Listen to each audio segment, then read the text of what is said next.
Next, we're going to discuss noisy data and how to deal with those. So noise has two main sources.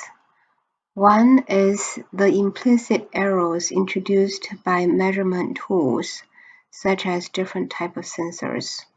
Those are considered a systematic error. They may have different accuracy.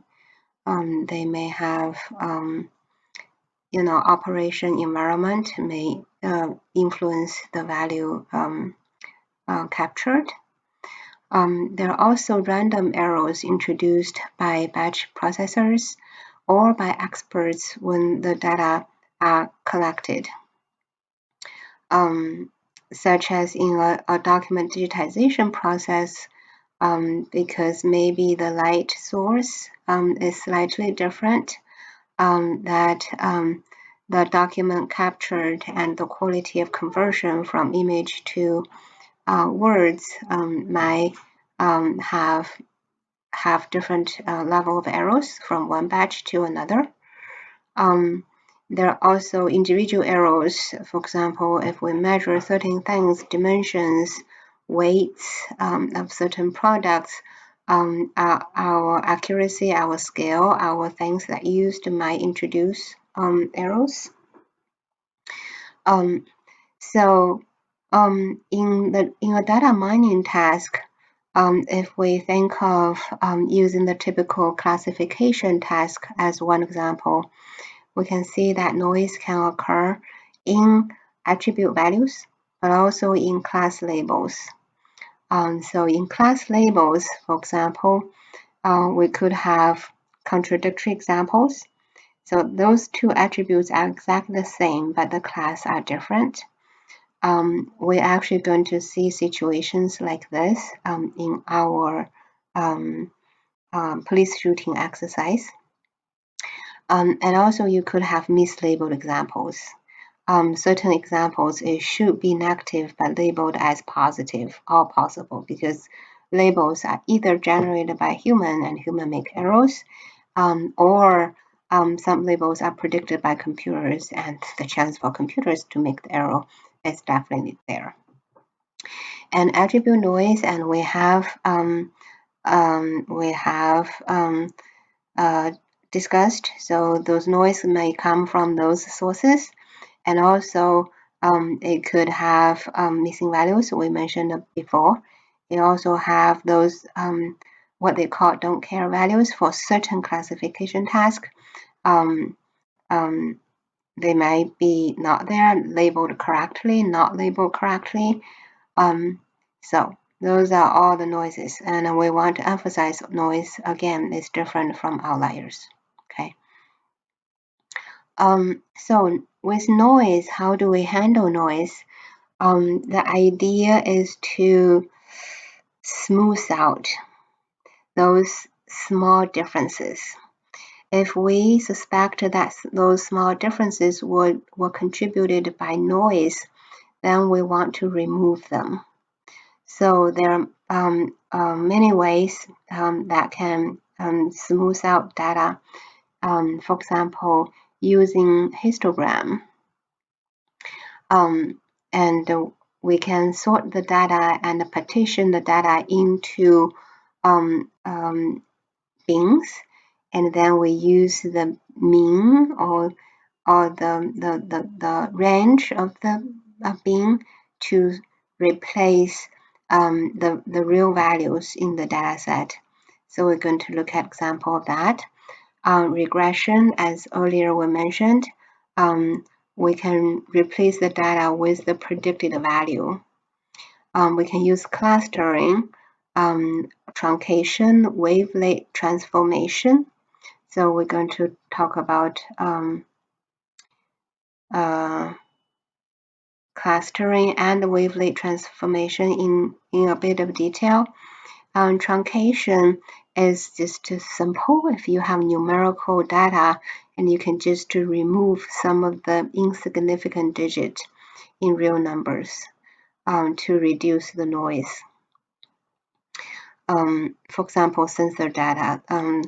The I don't know, temperature, and today's temperature is 98.756 Fahrenheit, you can probably remove all the numbers after the digit, after the decimal point, right? So that's truncation. And also sometimes noisy data are a little bit difficult to detect with those mechanical means. So using those means plus human experts' input would be ideal.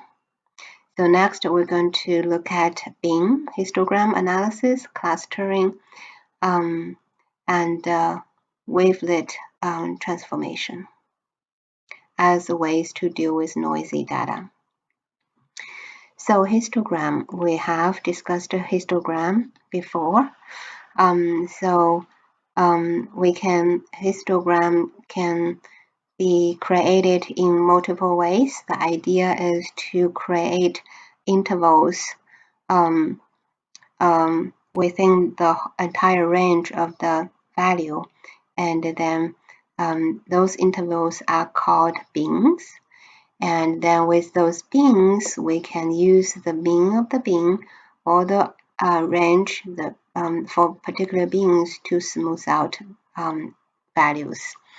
Those bins, so every bin is the histogram, every interval is a bin. And the bins can be created using two different methods. The two different participation rules give you a different result. One is equal width. This means that each bin has the same range. So in this example, this looks like a same equal width. So every, I don't know, maybe every 1,000 is a bin. And equal frequency is a different way of partitioning, which makes sure that roughly equal number of data points falls in each of the bins. Okay, so this is equal frequency. This is equal width. When we do data smoothing using this method, replacing data with bin media, or most frequent labels of certain bin, we in effect also reduced different number of values for this variable. So the number of different values a variable could have is called cardinality of the variable. Cardinality of the variable also have impact on what learning methods that's desired is the best choice. Some learning algorithms cannot deal with very high cardinality.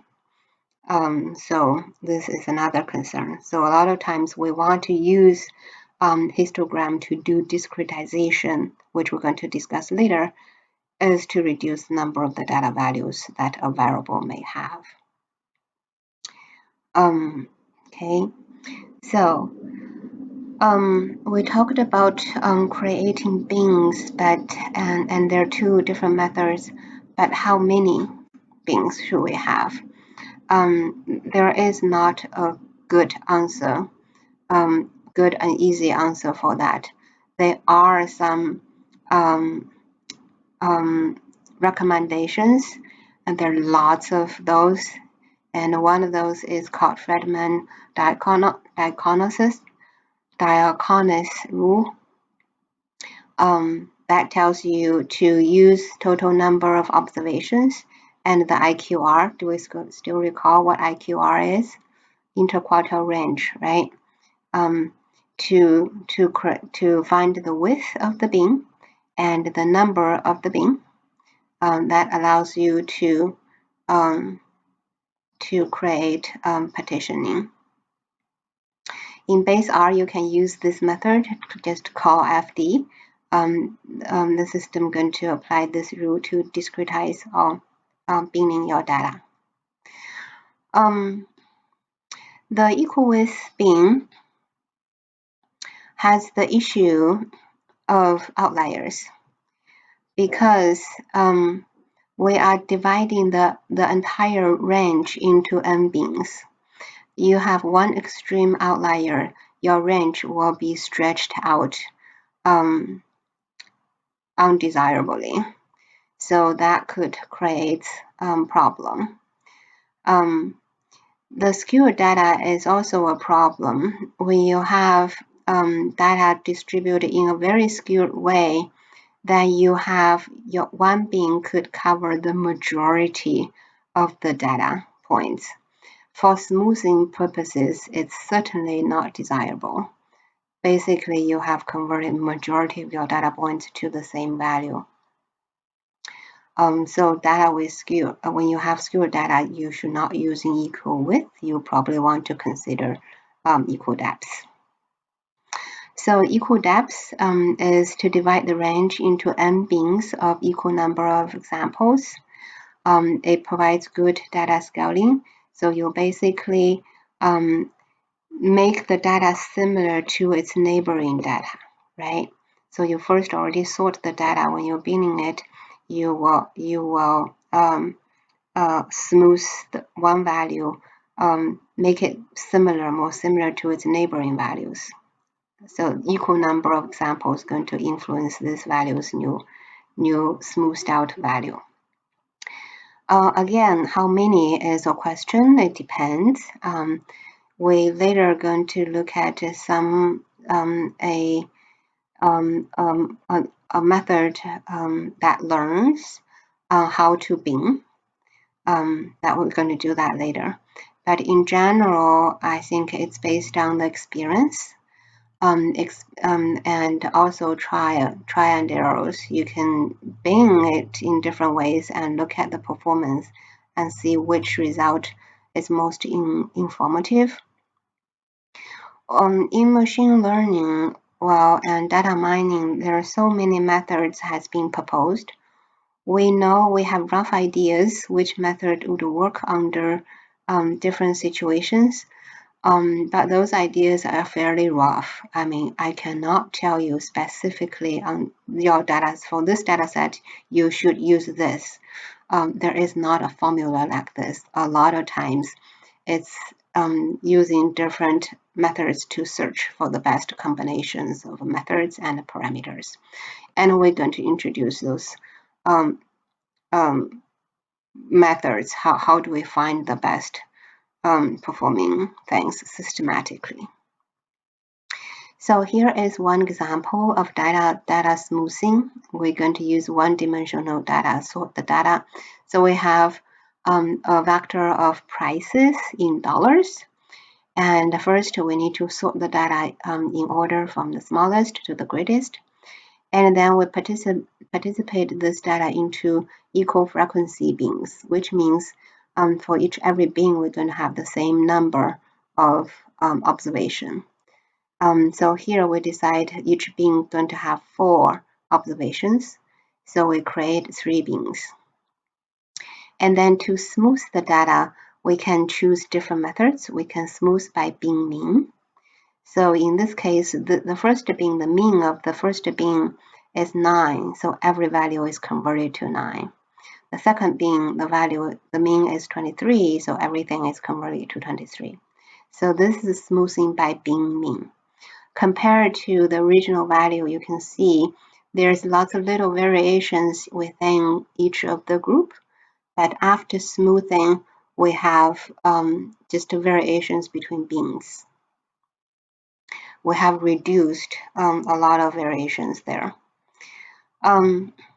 Smoothing by bin boundary is a different method that you can probably tell by bin means this change may be a bit of a dramatic, right? 21 becomes 23 and 4 becomes 9. So yeah, you can be uncertain on whether those change were too dramatic. Smoothing by bin boundaries consider the range within a bin, the smallest and the greatest value. Idea is to replace the value to either range, whichever is closer to the current value. So the first number 4 is closer to 4, obviously. Therefore, it stays 4. The second number 8 is closer to 4 than to 15. So it's replaced with 4. The third value 9 is still closer to 4 than to 15. Therefore, it's 14. 15 is closer to 15, so you have 15 here. So this gives you a middle ground between these two. It smooths out some of the variations, but also not that dramatic. It allows you to, especially when the range represented by a bin is kind of dramatic, you probably want to use smoothing by bin boundary method. So this is binning using histogram. The second method is clustering that we want to discuss here.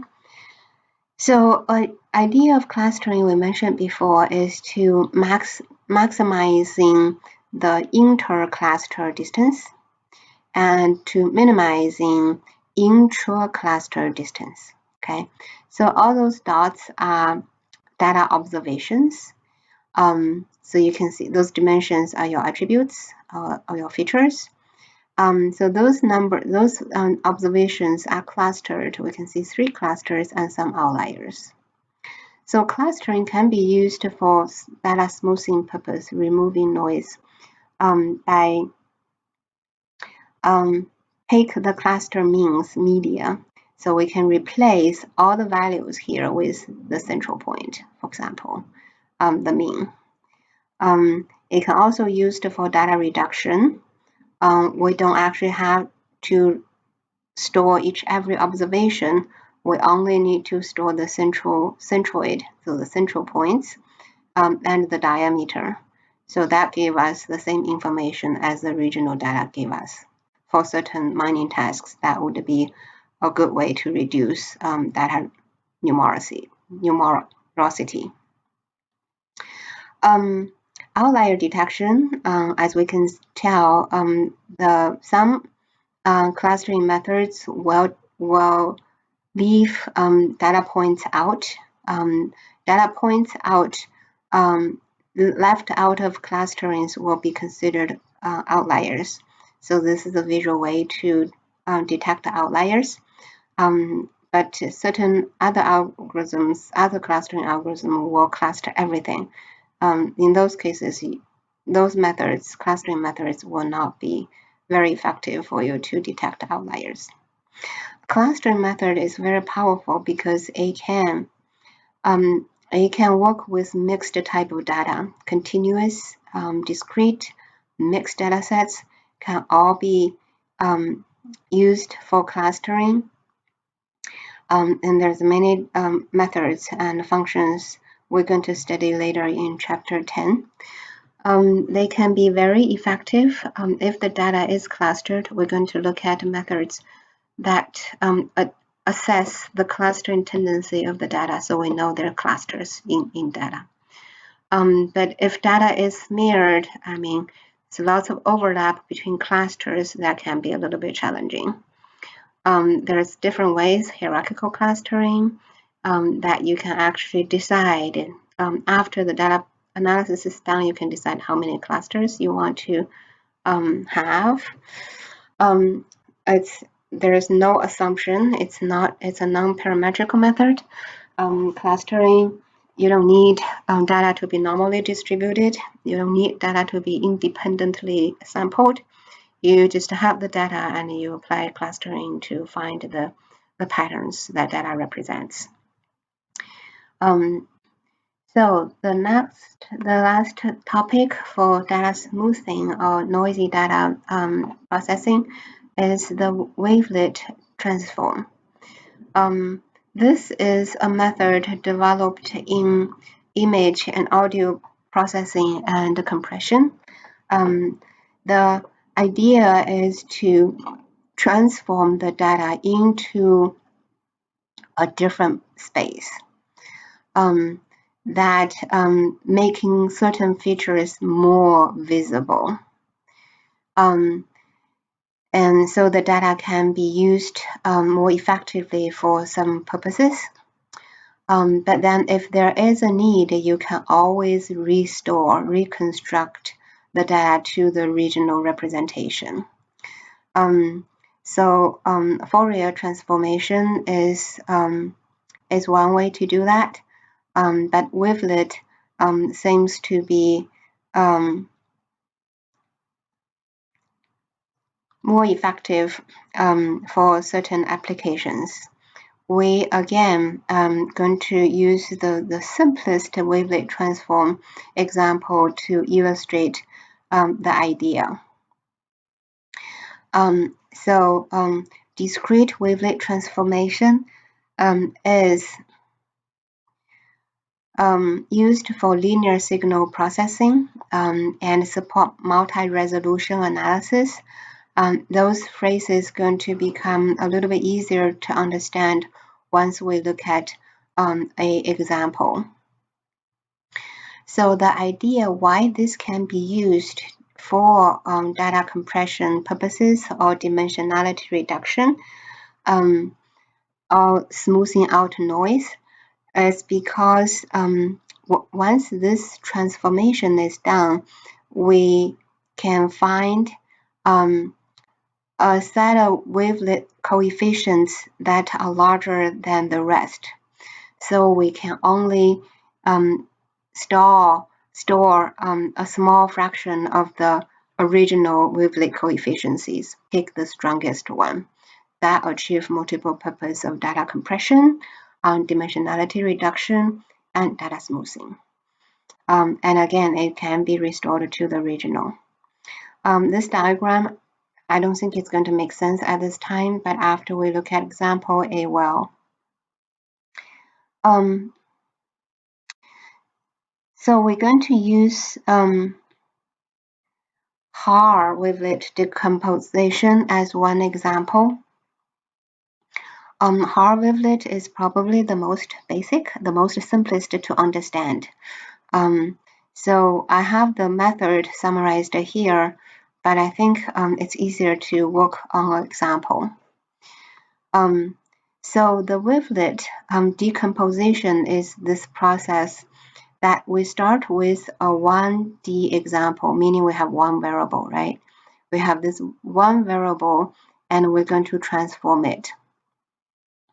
The transformation involves two functions. One is called smoothing.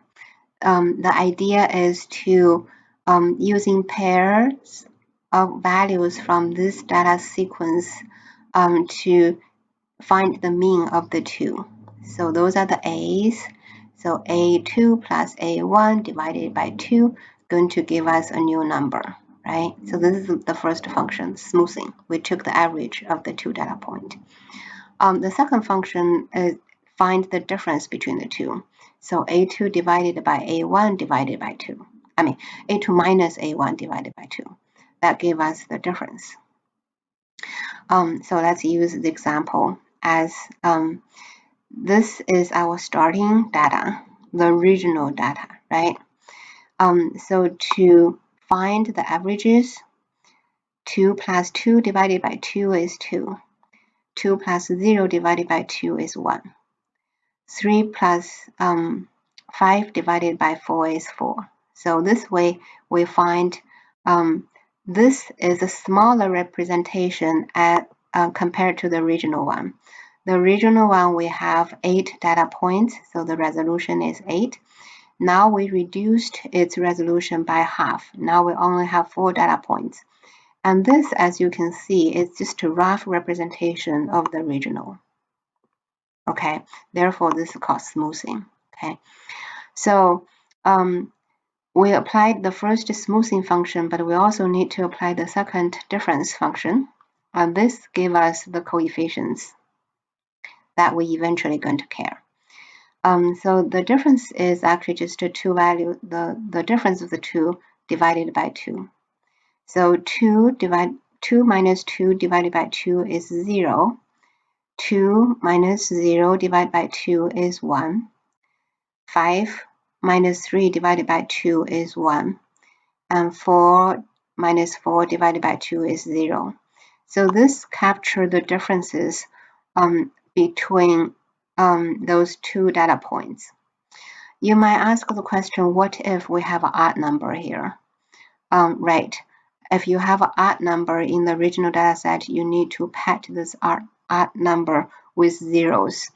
The length of the data has to be the power of 2, because as you can tell, every time we reduce its resolution by half. Okay, so we can continue do this until we only have one value. So from resolution 4, we can perform the same smoothing and a difference function to further get more concise representation of the original one. And at resolution 1, we only have this one value that represents the original. Okay, so what's the point? You say that you did all those plus, minus, and averages. What's the point? The point is to identify the most prominent coefficients to transform the original to a different representation that smooths out little differences but represents a bigger difference, make the big difference more visible. This can be illustrated using this.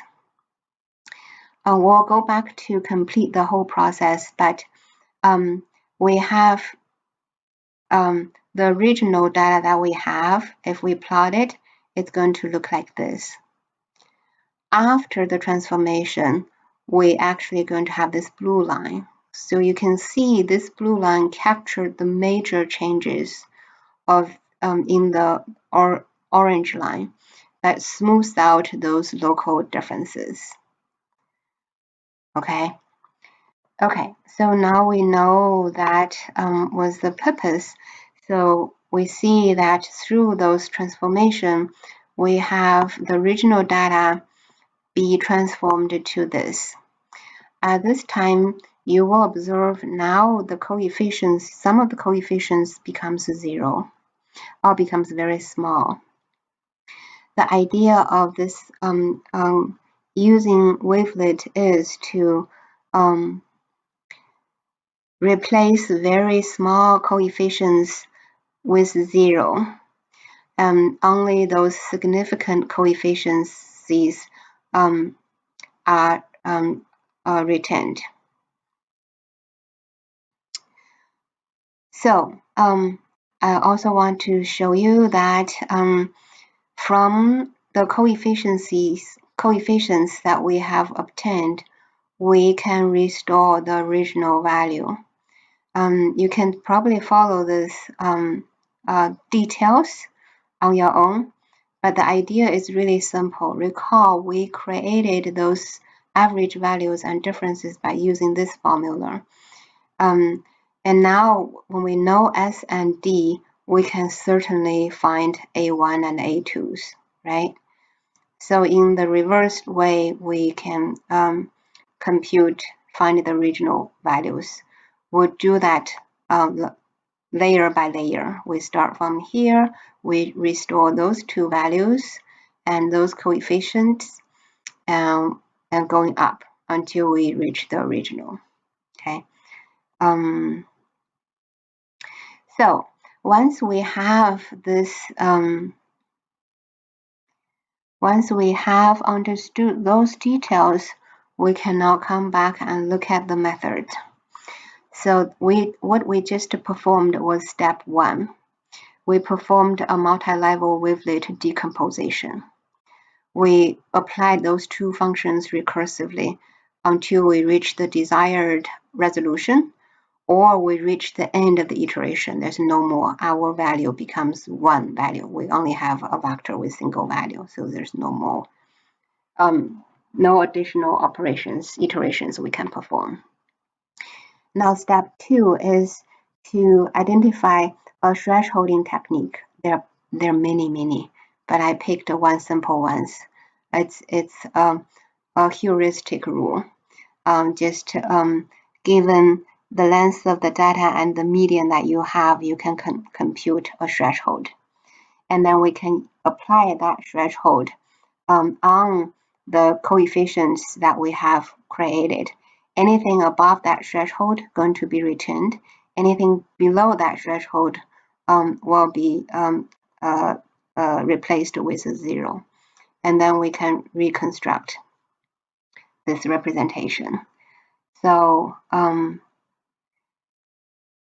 here we compute the threshold. Length of our data is 8, and the median of all those 8 differences, so the D, remember, we found it's 0.75. Using this formula, we found our threshold should be 1.49. But this is too big. I will not. It will make us only have this value. It's not good for me to illustrate the idea. So I arbitrarily set the threshold to be 1.2. This allows us to return at least the 2 biggest value in this in our coefficients. So this, as you can see, achieves the purpose of data reduction and compression. We only need to save those 2 numbers. Using those 2 numbers, so going back to here, so we're only going to, we don't have this, all those becomes 0, okay? So we have these 2 values obtained, all those values becomes 0. And then we we use the same steps here to reconstruct the regional. Of course, the regional, because we have changed all those, replace those with zeros, those will not come to this set of value. Instead, we found this set of values. And this is what we use to draw the blue line. And this illustrates the data smoothing application of using Haar wavelet transform technique. Okay. Okay, so this is the last technique we want to introduce in data smoothing and data noise processing. And I'm going to stop this video and make a new one.